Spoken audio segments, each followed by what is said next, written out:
কালকে একটা অস্বাভাবিক ঘটনা ঘটলো। তখন বাজে রাত 1:40। গুড মর্নিং বন্ধুরা, শুভ সকাল। কেমন আছো? এখন থেকেই ব্লগটা স্টার্ট করছি। এখন ঘড়িতে বাজে 10টা। হঠাৎ চিৎকার, কাচরা কাচরা করে, মানে ডাস্টবিনটা বার করে দিতে হবে। সকাল 10টা, এখন দেখো 10টা 10 আর কি। এখনই চলে এসছে, তাড়াতাড়ি আগে বার করে দিই। হ্যাঁ, তারপর আসছি তোমাদের সাথে কথা বলতে।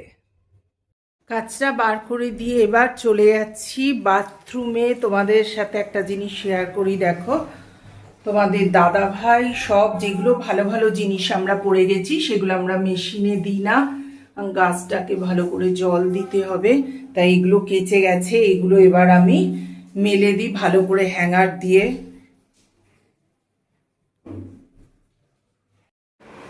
চলে এলাম নিজের খাবার নিয়ে, খেয়ে দিয়ে এই যে বাদামটা ছাড়াবো। আর কালকে দেখো আসার সময় ডিমার্ট হয়ে এলাম, কিছু জিনিস নেয়ার ছিল, তাই এরকম একটা বিস্কুট নিয়েছি। আর এই যে আমার জল খাবারটার কথা বলে দিই, পাউরুটি, মেয়োনিজ আর একটা কাঁঠালি কলা। যেহেতু মেয়োনিজ দিয়েছি তার জন্য একটুখানি পেঁয়াজ কেটে নিয়েছি। আর বিরাট সুখবর, বলছে আমি 12টার সময় আসবো। মাসি বলছে, আমি বলছি কাল তুমি আসোনি তো? বলছে নেই, আপ ছুটি দিয়া, मैं भी छुट्टी ले लिया। মানে আর 12টার সময় কেন আসবে? বলছে হ্যাঁ থোড়ি কাম হ্যায়। কি বলবে বলো, কিছু বলেও না, জানায়ও না। যাই হোক, মানিয়ে চলছি, সঙ্গে থেকো। যেহেতু কালকে আমি ছিলাম না, তাই জন্য মাসিকে ছুটি দিয়েছিলাম। আর ছুটি দেওয়ার ফলে তোমরা দেখতে পাচ্ছ যে প্রচুর বাসন জমেছে। কারণ আগের দিনে বাসনও তো কিছুটা ছিল, কিন্তু খারাপ লাগছে এত বাসন এসে মাজবে। তাই ভাবলাম ছোট ছোট যেগুলো সাদা বাসন আছে সেগুলো একটুখানি ধুয়ে নিই, তাতে একটু মাসিরও ভালো লাগবে আর আমারও ভালো লাগবে। অত বাসন মাজতে দিলে আমার খারাপ লাগে আর কি। এতগুলো বাসন মাজবে, কিছু বলে না, আমার মাসি ভীষণই ভালো, কিন্তু তবুও নিজের তো একটা বিবেক আছে বলো, তাই সকাল থেকেই স্টার্ট করে দিলাম। আজকে অবশ্য দীপঙ্কর খেয়ে গেছে। তোমার ব্রেকফাস্টটা হচ্ছে খুব শর্টেই সেরেছি, ইয়োগার্ট ছিল, ইয়োগার্ট দিয়ে ফল দিয়ে খেয়ে চলে গেছে। কারণ আমি উঠেছি ঘুম থেকে 9:30টার সময়, 8:30টার সময়, বুঝতেই পারছো 9টায় বেরিয়ে। তো চলো এইভাবে আমি বাসনগুলো আস্তে আস্তে মেজে নিচ্ছি একটু একটু। যেগুলো ধরো এই কাঁচের গ্লাস, কাঁচের বাটি, এগুলো একটুখানি মেজে নিচ্ছি, তাহলে একটু আমারও ভালো লাগবে, মাসির উপকার। 11:30 বাজে, এইবার মাসি এসছে। দেখো, দাঁড়াও। अरे उफ, बहुत देर हो गया मासी, तुरंत बर्तन धो लो। हाँ हाँ चलो।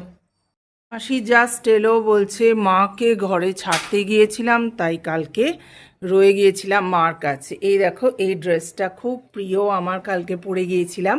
এটা তুমি এমনিও পরতে পারো। আমি গার্ডেন শোরুম থেকে নিয়েছিলাম আমাদের এখানে মুম্বের। আর তার ওপর এটা হচ্ছে একটা জ্যাকেট, আর এটা তো থাইল্যান্ড থেকে এনেছে। কাচাকুচিগুলো মিলে দিলাম। মেয়ের ফোন আসছে, চলো কথা বলে নিই। দেখো, এই খাঁকড়াটা না আজ থেকে 2-3 মাস ধরে কিনে রেখেছি, খাওয়া হয় না। তাই ভাবলাম মাসি তো মারাঠি, মাসিকে দিয়ে দেবো। সঙ্গে একটা চানাচুরের প্যাকেট রয়েছে, আমার কর্তামশায়ের জিন্স, একটা সুন্দর গেঞ্জি। মাসিকে এইরকমভাবে আমি মাঝে মাঝে দিয়ে দিই। ফেলে দেবো বলো? তার থেকে মানুষটা খেয়ে নেবে। মাসির ছেলে মেয়ে আছে অবশ্যই বড় বড়, তবুও আজকে প্ল্যান করে রেখেছি। এরপর সরাসরি চলে এলাম লাঞ্চে। তোমাদের সাথে লাঞ্চটা শেয়ার করে নিয়ে আজকে আর রান্নাবান্না তোমাদের সাথে শেয়ার করিনি। তো চলো বন্ধুরা, খেতে তো স্টার্ট করে দিয়েছি। খেতে খেতে কথা বলি। এই যে লাল শাক ভাজা করেছি, দেখো লাল শাক ভাজা। এখানে আছে পাঁচফোড়ন দিয়ে রাঙালু ভাজা। এখানে দেখতে পাচ্ছ মুসুর ডাল। এখানে আছে পোনা মাছের ঝাল 1 পিস। আর সব থেকে ইউনিক জিনিস যেটা করেছি সেটা হচ্ছে পাঁপড়। এটা হচ্ছে মশলা পাঁপড়ের ভেতর পুর ভরে। ডালের সাথে যা দারুণ লাগবে, করে দেখবে, রেসিপিটা দিয়ে দেবো, খুব সহজ। আর কি আম কড়মড় করে আওয়াজ হচ্ছে বলো, দারুণ লাগছে খেতে। আমাদের সাথে কথা বলতে বলতে আমি ভাবলাম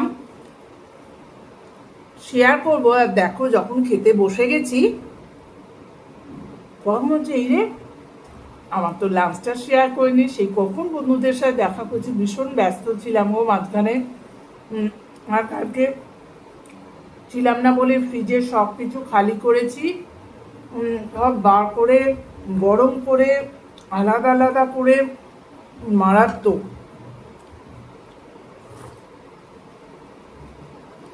আজকে আর পাতলা করে মুসুর ডাল করে নিও, একদম ঘন ঘন করে। আর এই দেখো রাঙালুগুলোকে 5 ফোড়ন দিয়ে ভেজেছি, দারুণ লাগে। একটু নুন একটু মিষ্টি দেবে, দারুণ লাগবে। যাই হোক, চলো খেয়ে নি, আবার তোমাদের সঙ্গে কথা হবে। হ্যাঁ, কালকে একটা অস্বাভাবিক ঘটনা ঘটলো। তখন বাজে রাত 1:40। আমার তো ঘুম হচ্ছে না, একবার করে চোখ বুজি চুপচাপ শুয়ে আছি। তো আমাদের জানলার তলাতে কিছু স্কুল বাস রাখা হয়। তো পাশ দিয়ে একটা গাড়ি যাচ্ছে মিউজিক বাজাতে বাজাতে। তো আমি ভাবলাম যে বাবা, রাত 1:30 নাগাদ, আমি তো পাশে মোবাইল নিয়ে শুয়ে আছি, আর মাঝে মাঝেই দেখছি কটা বাজে, কিছুতেই ঘুম আসছে না। তো হঠাৎ গাড়িটা বেরিয়ে যাবার 10 মিনিট বাদে একটা বীভৎস আওয়াজ হলো। আমার তোমাদের দাদা ভাই আর কি, আমার কর্তামশাই ও অঘরে ঘুমাচ্ছে। আমি কি করলাম, উঠে জানলা দিয়ে তাতেই দেখছি কি এত বীভৎস একটা আওয়াজ হলো। কি দেখলাম জানো, একটা বিশাল আর্টিকাটা বেশ বড় আর কি গাড়ি, সেটা না এসে একদম আমাদের এখানে স্কুল বাস রাখা আছে পেছনে ধাক্কা মেরেছে। আর ওই জন্য ভীষণ আওয়াজ হয়েছে, আর সামনেটা পুরো এরকম বেঁকে গেছে। সঙ্গে সঙ্গে আমি কি করলাম, অন্ধকারে আমার ভিডিওটা অন করতে জায়গায় আমি না মানে হয়ে গেছি, ফটো তুলছিলাম। তো দেখছি লোকটা আস্তে আস্তে কোনো রকমের ডালাটা খুলে বেরিয়ে দরজাটা দেখছে, বীভৎস ওই আস্তে আস্তে টেনে টেনে।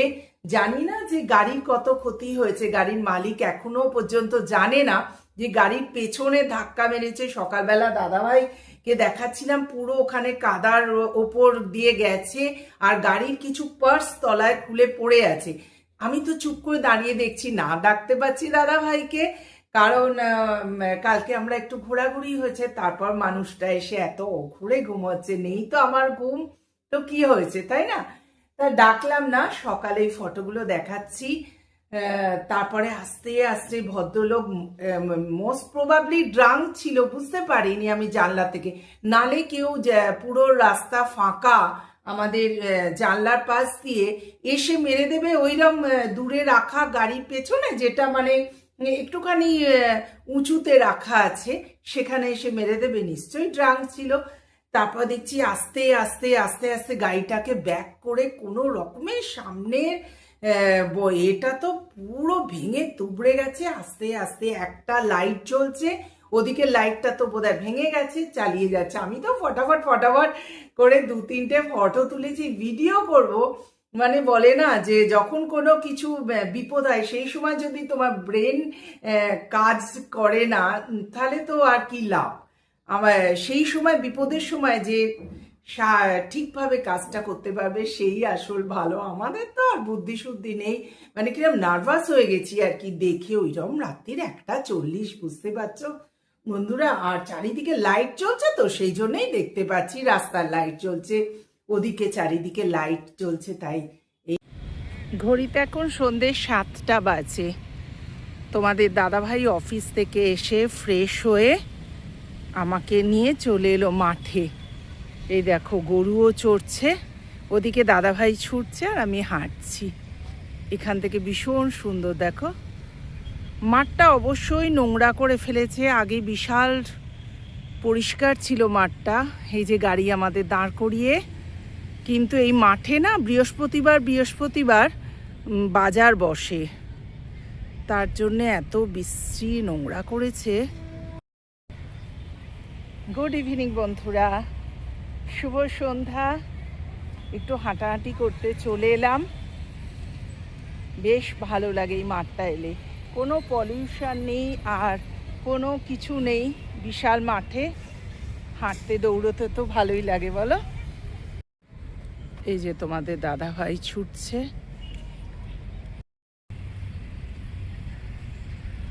হেঁটে ফিরে গিয়ে তারপর খাবো দুজনে 1 কাপ করে চা, দেন রান্না তো আছেই, শেয়ার করব তোমাদের সাথে, বেশি বেশি করে দেখবে। কাবেরী জীবন কথা কি সুন্দর লাগছে দেখো, আমার খুব ভালো লাগে এই মাঠে এসে একটু হাঁটাহাঁটি করতে।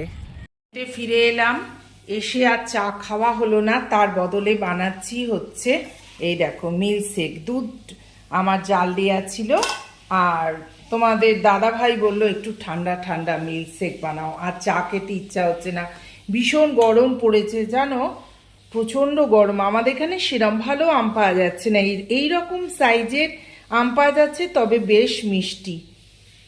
দেখা যাক, চলো করে ফেলি। 2টো গ্লাসও নিয়ে নিয়েছি, মিক্সি রেডি।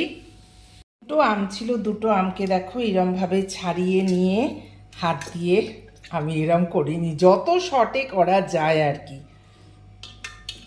এগুলো খুব তাড়াতাড়ি হয় জানো, খোলাগুলো ছাড়িয়ে নিয়ে যতটা পারবে আবার পরেরটা। দেখো এই আমটা বেশ মিষ্টি, একটু খেয়ে দেখলাম ছাড়াতে গিয়ে, বেশ মিষ্টি।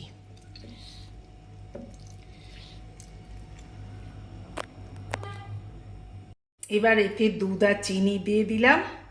চলো, আমাদের সংসারে কাজ করে করে একটা সুন্দর আন্দাজ হয়ে গেছে, দেখো ঠিক 2 গ্লাস হলো আর একটুখানি পড়ে আছে তলায়। চলো আমরা খেয়ে নিই, তারপর আবার রান্না করতে হবে, ডিনার বানাতে হবে। এবার 8:30 বাজে, দেখে টুকটুক করে রান্নাঘরে এলাম। জানো বন্ধুরা, ভীষণ গরম পড়েছে তো কিছু করতে ইচ্ছা করছে না, দেখি লাল কুমড়োটা আজকে করব। কি সুন্দর লাউ পেয়েছি দেখো, ফ্রিজ ভর্তি করে তো রেখেছি। এই যে এই রকম সচরাচর আমাদের টুকটুকে লাল কুমড়ো পাওয়া যায় না, সেই কাঁচা কাঁচা কুমড়ো পাওয়া যায়। তো ভাবছি কি করি এটাকে নিয়ে, দেখা যাক। এরই মধ্যে ডুমো ডুমো করে কুমড়োগুলো কেটে নিলাম, আর সঙ্গে অল্প একটু আলু কেটে নিলাম, কারণ এই আলুর ছোঁয়া তোমার দাদা ভাইয়ের চাই। শুধু যে কুমড়ো ছেঁচকি করব তা হবে না, আর সঙ্গে দেবো সামান্য রসুন ফোড়ন। চলো করে ফেলি ঝপাঝপ।